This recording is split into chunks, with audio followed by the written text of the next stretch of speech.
Back to the series where the world goes wrong. We're continuing our Russian invasion of NATO. We're going to say at the first, well, it goes bad for NATO, which it did last episode. This is because it'll make the world have more devastating effects. With Serbia finally entering the war, with an invasion of Kosovo, which NATO decided to go with. With an invasion of Albania and Northern Macedonia, and a revolt in Srpska. Leads to the fall of Bosnia and big chunks of Croatia, and a push into Bulgaria, which manages to take the capital. But NATO forces managed to lead to a stalemate in southern Poland and parts of Ukraine. With them being at a pretty good spot, so right now it's just 2 stalemates.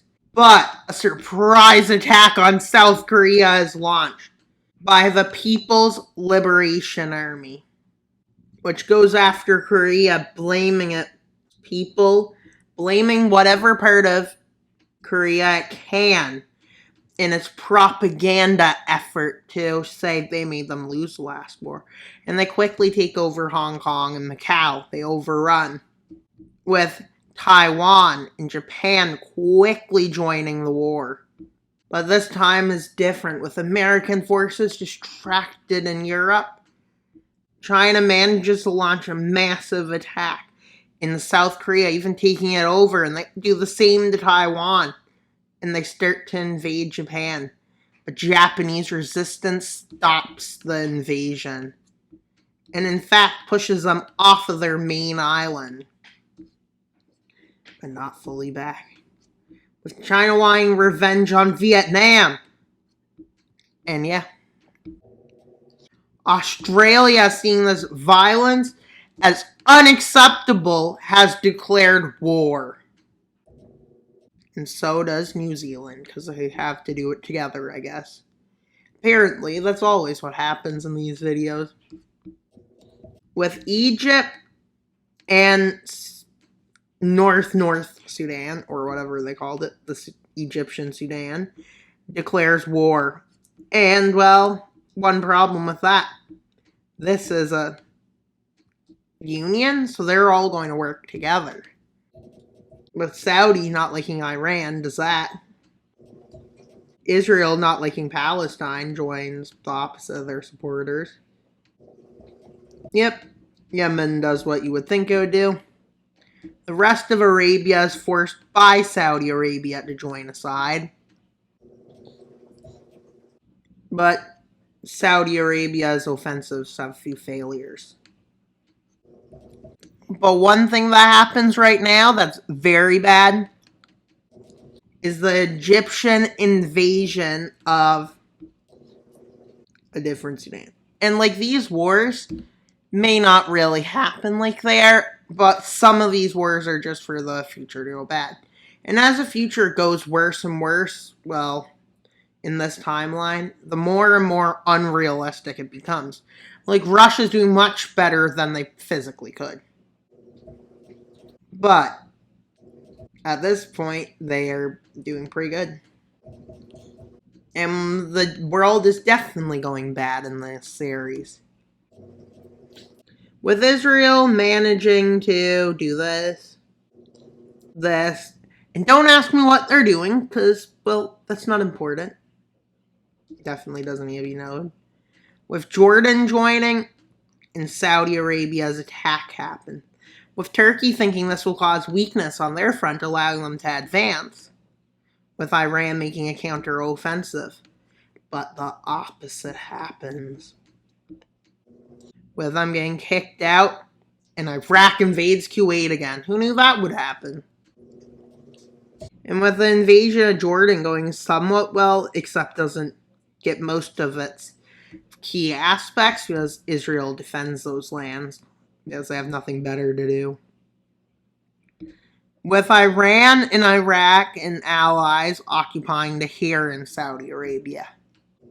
With the Bulgarian attack expanding, But Russia's waiting on to get a successful advance into Turkey to do that. While in North America, the football war resumes, literally. Now Honduras decides no more and decides to go to war with El Salvador. And then it goes away. Anyone would think in North America. With the nations that would actually get involved with this conflict at this point showing themselves. But one problem in the North American theater. They're fighting America, and all four of these countries have nothing. And Mexico manages to take out these two countries, American invasion here, and landings in northern Colombia. But as these landings have been taking place, Brazil is here, and Colombia is over there. And eventually, all of it falls, and why is Trinidad and Tobago there? Yeah, that fixes it. With the Algerian Moroccan War happening.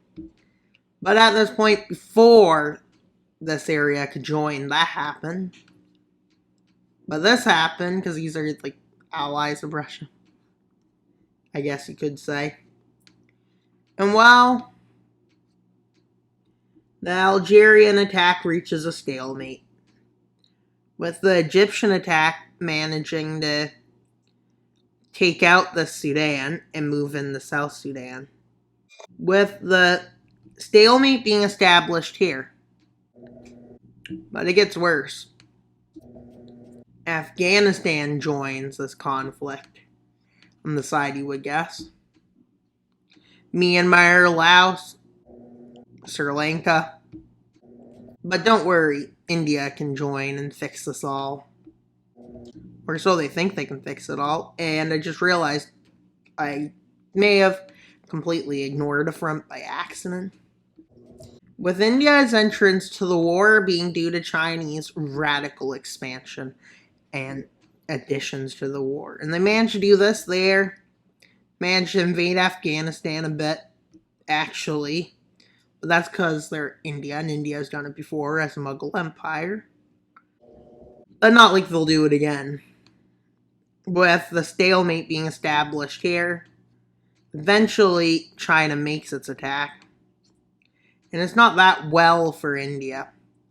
With Vietnam still standing pretty strong.